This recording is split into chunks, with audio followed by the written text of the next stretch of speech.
Here today to get through this thing called life. Listen, I have on my side-eye t-shirt today. Ooh, I love a brown M&M. You know why I love her? Because she got side-eye. She's not so sure about you, but I'm sure about you. I like you. I hope you like me too. And you can just hit the like button. The like button's right down there. Even though she's giving you side, don't mind her. Look, I'm covering her eyes. She's not giving you side-eye anymore. Only now it looks like I'm feeling myself up. This video is all the way off the rails, and it's only been going for 24 seconds. Okay, so listen. Snapped.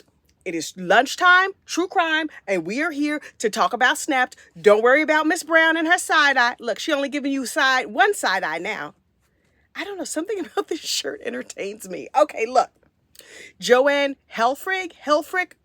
JoAnn was a mess. No two questions about it. JoAnn was a mess. This is what happened. She's living in Pennsylvania, right? And who doesn't love Pennsylvania? Pennsylvania is delightful. They have the Poconos. They have Pittsburgh. They have Philly. Be careful. Don't get shot. You know who lives in Pittsburgh?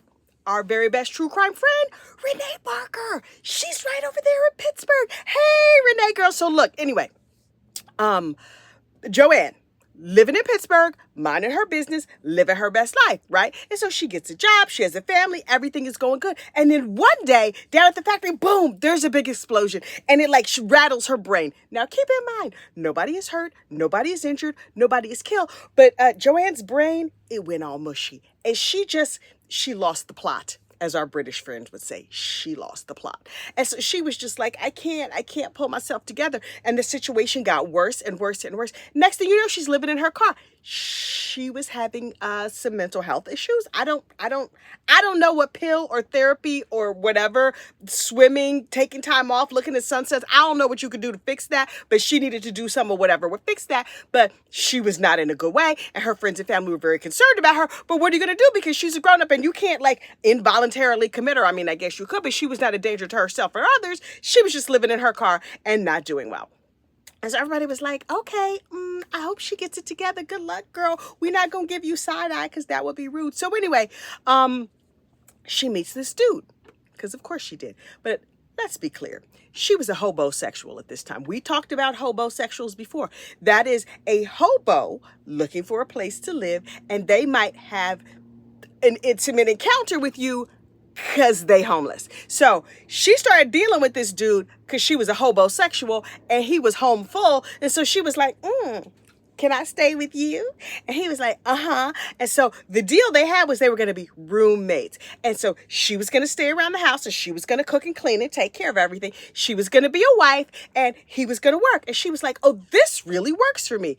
P.S. That would really work for me too. I could just chill out and do what I want to do. And you paying the bills? Yes, please. Where do I sign up for that? So anyway, although I had that and I didn't really like it that much. But anyway, so she's cooking and she's cleaning and she's making a delightful meatloaf and whatever. And everybody is like, they are wonderful together. Her mental health got all the way back together. You know what? Being housed and having steady companionship will help you with stuff like that. So she's like, okay, I feel good enough to go out and get a job. So she's getting a job. Everything is going smooth. He's happy. She's happy. Boom. Happily ever after. And that's where the story ends.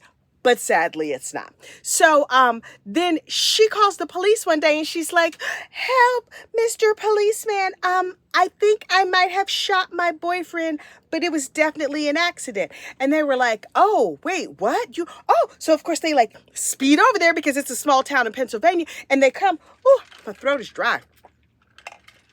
They come over and they're like, what happened? And she said, I was dead asleep. I was laying there in bed, knocked out. And I heard somebody coming in because it's Pennsylvania. You know, we all have guns. So I had my bedside gun right next to me because, I couldn't reach the other night table gun. So I had my bedside gun right here next to me. And I said, hello, is anybody there? Is somebody coming? And I didn't hear anything. And I said, speak or forever hold your peace because I'm going to shoot you because I'm holding the peace. And I didn't hear anything. And so I shot him and I was like, oh, what did I do? I shot a gun and I think I accidentally killed him. And they were like, oh, JoAnn, calm down. We're going to give you a glass of water and we're going to take you to the police station and we're going to get this all sorted out. And she was like, okay. So they take her to the police station and she's telling her little story about what happened. And it sounds really, really believable, except Fred, her boyfriend, evidence shows that's not what happened because he was shot several times in the front and several times in the back. If you shot once because you thought it was an intruder, unlikely that you were going to keep shooting him after he was already down. And she was like, oh, you could see that? I hadn't expected you to notice that I filled him full of lead. I expected, because I have lovely curly hair. You notice my curls, right? I have very bouncy curly hair. Because I have gorgeous hair, I thought you would just take my word for it. Also, I'm a lady. Okay, can I go home now? And they were like, no, JoAnn, we're going to need to hear more about this. And she was like, well, I told you my story. I don't know what you want me to say. And they were like, okay, we'll give you these nice bracelets and send you right on off to the nice prison right over there. Well, not prison, county jail, while they investigated the situation. So they started investigating with all the friends and family, and the friends and family were like, they were happy. Everything was great. And then the neighbors were like, well, there were some domestic incidents over there, but minor, not gun bullet laden domestic incidents. It's like non-gun related domestic incidences. And the cops were like, oh, say more. And so they were like, all the time. Like, they was fussing and fighting and whatever. And she wanted to leave, but she didn't have any place to go. So she was kind of trying to get rid of him so she could keep the apartment. Girl, you did all of that for an apartment, not even insurance money. Apparently, he didn't even have any insurance. You shot a man in cold blood and there was no insurance over an apartment? You could have just plied your trade someplace else and got yourself another apartment. The other thing that I should have known something was wrong with this lady, when they had like her friends and family come on to say nice things about her, the only nice things they could say about her was that she had curly hair. I would like to think that if I murdered somebody, which I am not planning on doing, but you would have something more to say about me than, oh yeah, she had curly hair. Her curls were delightful. It was so nice. We loved the curls. What? That's the only nice thing you could? Tells me she wasn't that nice, but I don't know because I do not know her personally. So the neighbors also were like, yeah, she wasn't asleep. Because JoAnn's story was like, I was in a dead sleep and somebody was coming up the stairs and I thought it was an intruder. And the neighbors were like, no, his car was parked out here in front of the apartments and the lights on his car were on. So we're neighborly because it's Pennsylvania. We're like, hello, neighbor. Hey, you left your lights on. And he stuck his head out and he was like, oh, really? My light? Thanks so much. And JoAnn poked her head out. I was like, oh, hey, yeah, nice to see you. Okay. And then she went on back in the room and he went outside to turn off the lights in his car. And then he came back in the house. The neighbors then immediately left to go get some fast food. They say they were gone for 10 minutes. Well, we know you can't get fast food in 10 minutes because by the time you done shouting into the clown's mouth and the lady's done messing up your order and getting it all right back together, by the time you're back home, it's 25 minutes later. But whatever. They came back in short order. The neighbors who went to get the fast food, they said, we told him his lights were on. We go get some burgers. We come back and the cops are there.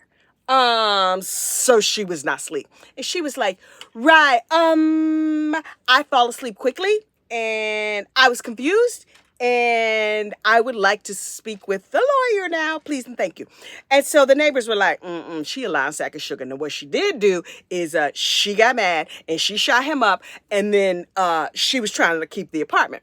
And the cops and the district attorney were like, hey, JoAnn, girl, we know you feel fretful of lead over this apartment. So if you just tell us that, we can help you with your housing situation. And she said, oh, really? You can? You can? And they said, oh, yeah. We're going to help you with your housing situation. Just tell us what happened. And she was like, I'm going to keep riding this lie. And maybe it's going to work out for me. And then can I go back? Because that apartment was nice. You know, all the utilities were included in the monthly. So I thought, no. Okay, so she goes to trial and she's found guilty. And you know what happened? There's a happy ending to this story. She got helped with her housing situation.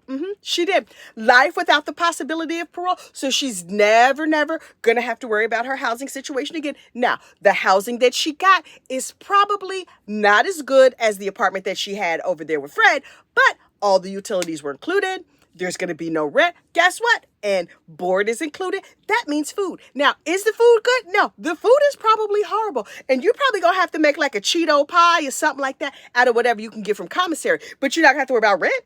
And you're not going to have to give him favors to be able to stay in that nice apartment. So win-win? I mean, not for his family and really not for him, But if you are experiencing some mental health issues, maybe they'll treat those too. Unlikely. But if there's like a devious psychiatrist or psychologist who did some bad crimes and got locked up with you, maybe you can get some therapy. So, all's well that ends well. Friends, the moral of this story is, please don't shoot people. It's bad karma. People don't want to be your roommate after that. Poor Fred, he was just minding his business. Also, don't take in hobosexuals because that's not going to go good for you. Okay, you have a good rest of your day. And if you didn't do it at the beginning, see, I'm no longer giving you side eye. Hit the like and subscribe and share this with your friends. And I will see you next time. Bye.